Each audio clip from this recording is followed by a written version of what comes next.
د قرآن کریم د ترجمې درویشتم درس سورة البقره څلور اتیاوم آیات. اعوذ بالله من الشیطان الرجیم بسم الله الرحمن الرحیم. وَإِذْ او کله چې اخذنا واخیستمونږ میثاقکم پخه وعده دستاسو نه، یعنی ستاسو د نیکونو نه په تورات، لا تسفکون چې متویوي دماء ویني کوم ستاسو، یعنی یو بل موجنی، ولا تخرجون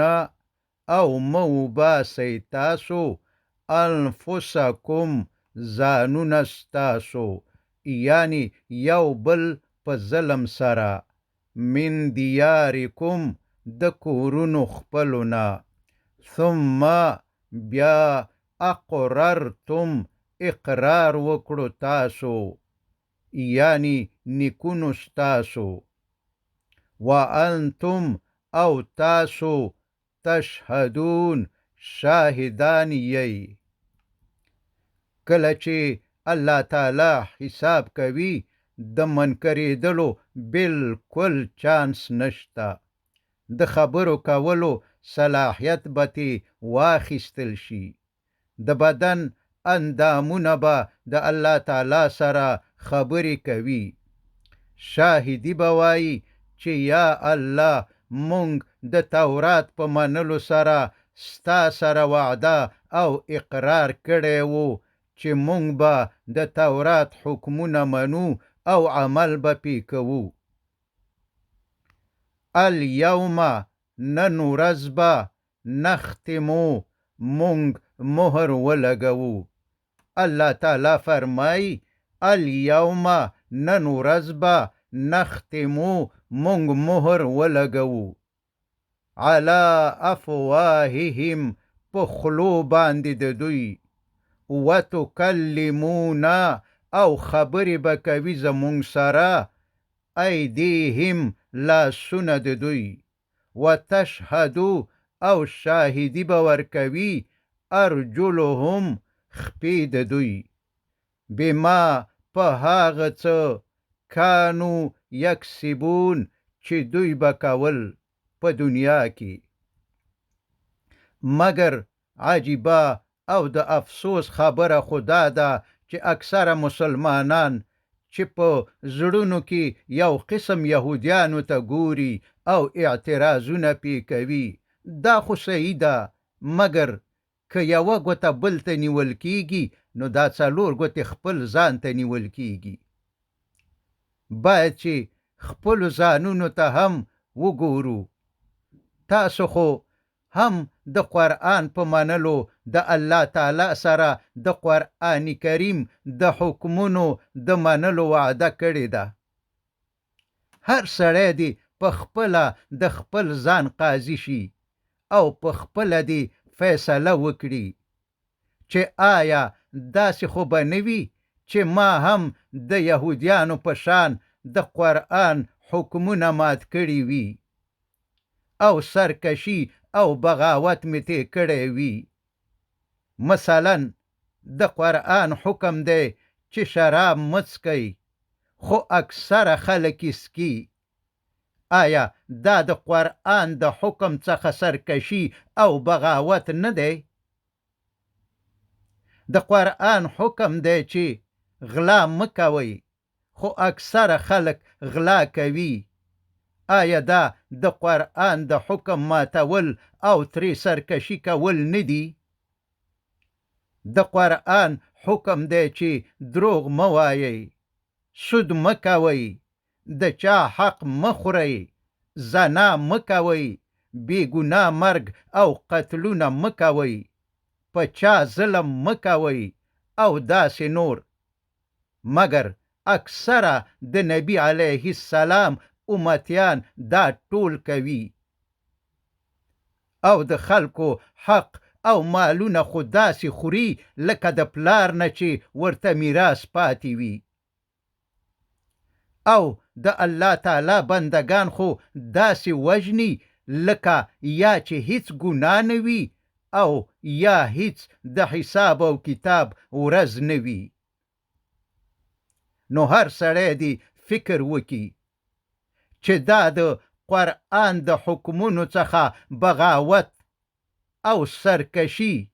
او د قرآن په منلو سره د الله تعالی سره د کړل شوو وعدو خلاف ورزي او وعده خلافي نه ده. ثم پس یعنی پس د دې وعدینا انتم تاسو هؤلاء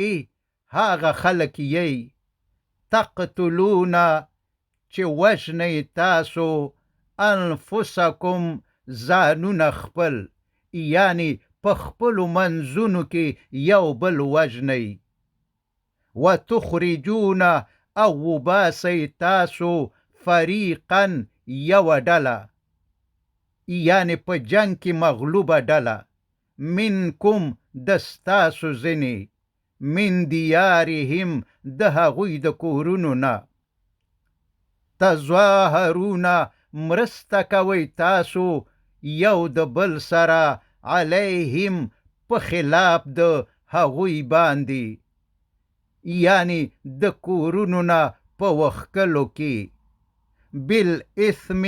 په ګناه والعدوان او ظلم سره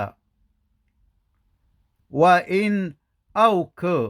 یأتو راشدوی کم تاسو ته اسارا بندیان چې د بل قوم څخه چا بندیان کړي وي تفادوهم نو تاسو د دوی د راخلاصولو دپاره د هغوی فدیه ورکوئ تفادوهم د هغوی فدیه ورکوئ د دوی په بدل کې یو څه مال ورکوئ وهو حال دا چې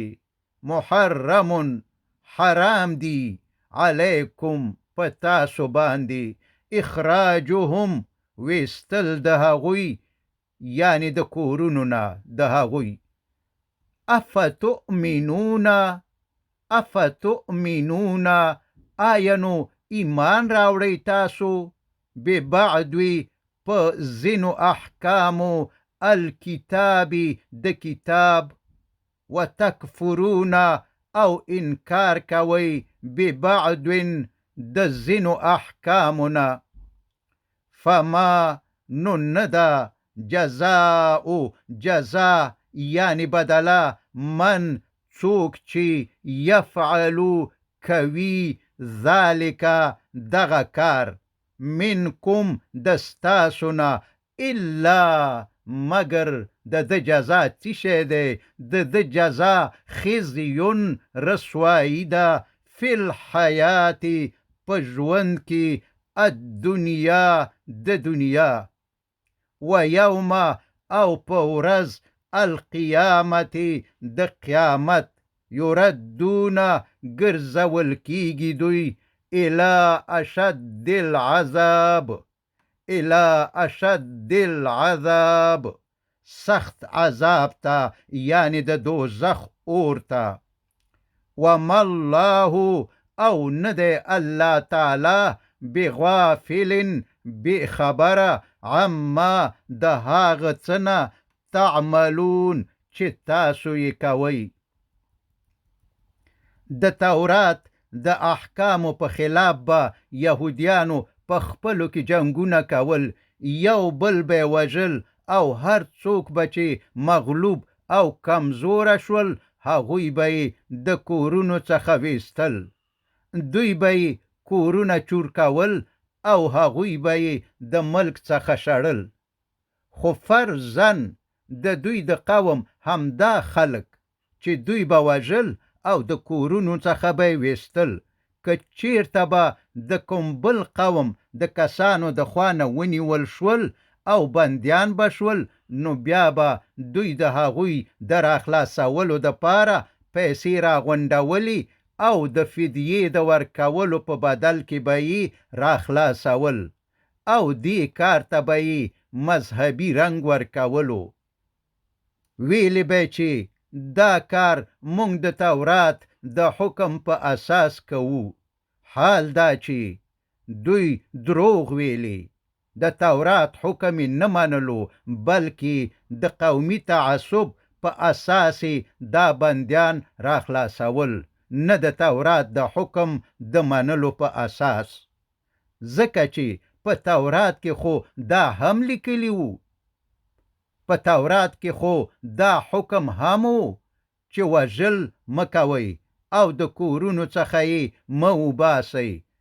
نو دا خو منل نه دي چې په خپله خوښه او خپل انتخاب ځینې احکام مني او ځینې نه مني. موږ باید د دې څخه پند واخلو او فکر وکړو چې آیا په موږ کې څومره مسلمانان د قرآن په څومره احکامو عمل کوي او په څومره یې نه کوي. که غور وکړو ګورو چې اکثره مسلمانان د قرآن کریم صرف په هاغو آیاتونو او احکامو باندې عمل کوي او مني چې د دوی د نفسي خواهشاتو او دنیوي ګټو سره ټکر نه کوي، چې د دوی د نفسي خواهشاتو او دنیوي ګټو سره ټکر نه کوي. لیکن کوم احکام چې د دوی د نفسي خواهشاتو او دنیوي ګټو سره ټکر کوي، نو ورته د هغې احکامو منل او پرې عمل کول داسې دي چې تقریبا د نه منلو برابر دي. څوک چې داسې کوي نو اولئک دوی